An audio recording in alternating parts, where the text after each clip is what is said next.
अस्सलाम वालेकुम पाकिस्तान, हमीद नकीबी आपकी खिदमत में हाजिर है।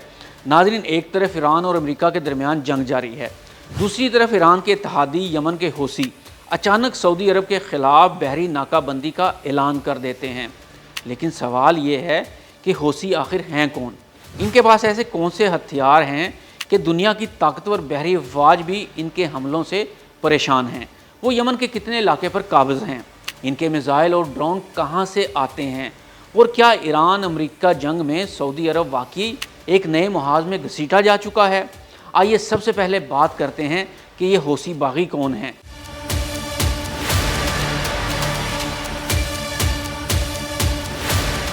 हौसी तंजीम का सरकारी नाम अंसारुल्लाह है।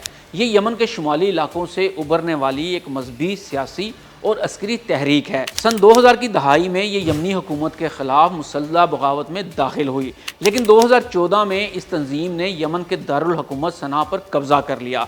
इसके बाद यमन एक तवील खाना जंगी में दाखिल हो गया। 2015 में सऊदी अरब ने यमनी हुकूमत की हमायत में एक फ़ौजी इत्तेहाद तश्कील दिया और हौसियों के ख़िलाफ़ कार्रवाइयाँ शुरू की।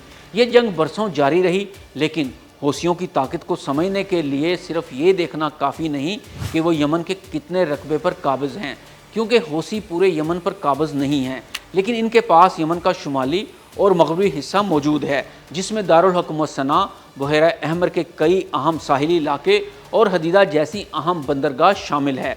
और यही इनकी सबसे बड़ी स्ट्रेटजिक ताकत है। इनके पास पूरा यमन नहीं, लेकिन इनके पास वो जुग्राफिया है जहाँ से वो आलमी बहरी तजारत को ख़तरा पहुँचा सकते हैं। अब आते हैं असल सवाल पर, इनके पास हथियार कहाँ से आए? हौसियों के पास बैलिस्टिक मिज़ाइल हैं, क्रूज़ मिज़ाइल हैं, एंटी शिप मिज़ाइल हैं, खुदकुश ड्रोन्स हैं, निगरानी के ड्रोन्स हैं, साहली रेडार हैं और ऐसे बहरी ड्रोन्स और तेज़ रफ्तार कश्तियाँ भी हैं जिन्हें समुंदर में हमलों के लिए इस्तेमाल किया जा सकता है। यही वजह है कि इन्हें सिर्फ एक रवायती बागी गिरोह समझना ख़तरनाक गलती होगी। इनके पास मौजूद कई हथियारों और टेक्नोलॉजी के बारे में बैनुल-अक़वामी तहकीकात में ईरान से ताल्लुक़ की निशानदही की गई है और साफ वाज़ेह कहा गया है कि इसके पीछे ईरान है। लेकिन मामला सिर्फ ये नहीं कि ईरान ने इन्हें एक मिसाइल दिया और हौसियों ने इसे फायर कर दिया। असल मॉडल इससे बहुत ज़्यादा पेचीदा है।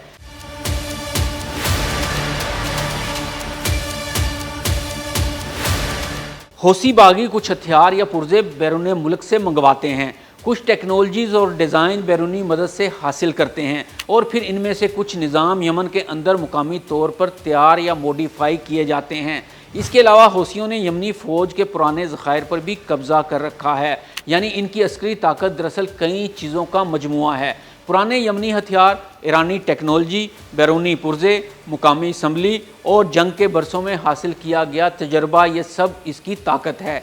यही वजह है कि आज हौसी एक ऐसी जंगी कुव्वत बन चुके हैं जो सऊदी अरब जैसे ताकतवर मुल्क के लिए भी सिक्योरिटी चैलेंज पैदा कर सकता है। लेकिन यहाँ एक बात बहुत वाज़ेह है, हौसी रवायती जंग में सऊदी अरब का मुकाबला कभी भी नहीं कर सकते।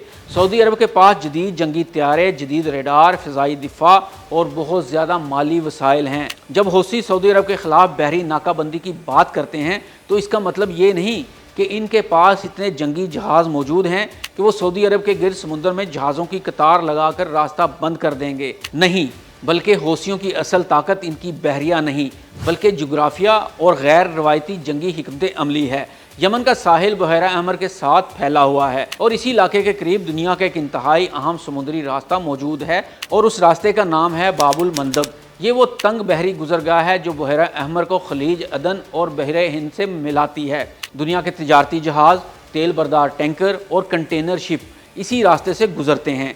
हौसियों के पास कोई बड़ा जंगी बेड़ा नहीं, लेकिन एक साहिल पर मिसाइल ज़रूर मौजूद हैं। इनके पास बड़ा त्यारा बरदार जहाज़ नहीं, लेकिन समुंदर में निगरानी करने वाले ड्रोन मौजूद हैं। इनके पास जदीद बहरिया नहीं, लेकिन एंटी शिप मिसाइल, खुदकुश ड्रोन, रेडार और तेज़ रफ्तार मुसल्लह कश्तियाँ मौजूद हैं। तो इन्हें पूरा समुद्री रास्ता बंद करने की ज़रूरत ही नहीं है। अगर किसी एक तजारती जहाज़ पर मिसाइल हमला हो जाए, दूसरे जहाज़ पर ड्रोन हमला हो जाए और तीसरी तरफ शिपिंग कंपनियों को धमकी दी जाए कि सऊदी मफादात से मुंसलिक जहाज़ निशाना बन सकते हैं, तो दुनिया की बड़ी शिपिंग कंपनियां खुद फैसला कर सकती हैं कि इस रास्ते से गुजरना कितना ख़तरनाक होगा। और यही वो मुकाम है جہاں ایک چھوٹا سا مسلح گروہ عالمی تجارت کے لیے بہت بڑا مسئلہ بن چکا ہے، کیونکہ جدید جنگ میں ہمیشہ وہی طاقتور نہیں ہوتا جس کے پاس سب سے بڑا ہتھیار ہو۔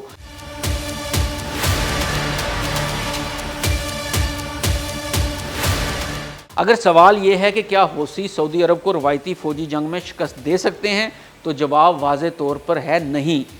لیکن اگر سوال یہ ہے کہ کیا حوثی سعودی عرب کے لیے اسٹریٹجک، معاشی اور بحری مشکلات پیدا کر سکتے ہیں تو اس کا جواب ہے ہاں، اور یہی حوثیوں کی اصل طاقت ہے۔ حوثیوں کا مقصد شاید سعودی عرب پر قبضہ کرنا نہیں، ان کا مقصد یہ ہو سکتا ہے کہ سعودی مفادات، تیل کی ترسیل اور بحری تجارت کو اتنا خطرناک بنا دیا جائے کہ سعودی عرب کو اپنے وسائل دفاع پر خرچ کرنا پڑے اور عالمی مارکیٹ میں بے یقینی پیدا ہو جائے۔ اب ذرا اس بحران کو ایران امریکہ جنگ کے تناظر میں دیکھیں۔ اگر ایران اور امریکہ کے درمیان جنگ بڑھتی ہے، اگر خلیج میں آبنائے ہرمز متاثر ہوتی ہے اور اسی طرح حوثی باب المندب کو بھی خطرناک بنا دیتے ہیں، تو دنیا کے دو انتہائی اہم سمندری چوک پوائنٹ ایک ہی وقت میں بحران کا شکار ہو سکتے ہیں۔ ایک طرف خلیج فارس سے نکلنے والی توانائی کی سپلائی متاثر ہو سکتی ہے، دوسری طرف بحیرہ احمر سے گزرنے والی عالمی تجارت کو خطرہ لاحق ہو سکتا ہے۔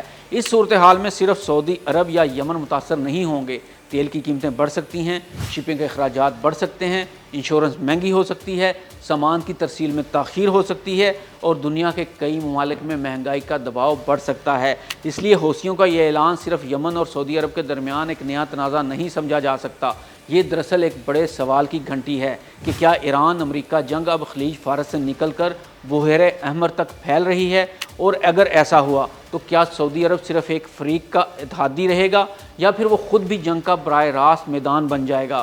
کیونکہ حوثیوں کے پاس سعودی عرب جتنی فوج نہیں، لیکن ان کے پاس میزائل ہیں، ڈرون ہیں، ساحلی پوزیشنز ہیں، باب المندب کے قریب جغرافیائی برتری ہے اور سب سے اہم عالمی تجارت کو متاثر کرنے کی صلاحیت ہے۔ اب اصل امتحان سعودی عرب اور اس کے اتحادیوں کا ہے، کیا وہ حوثیوں کے میزائل اور ڈرون حملوں کو روک سکیں گے؟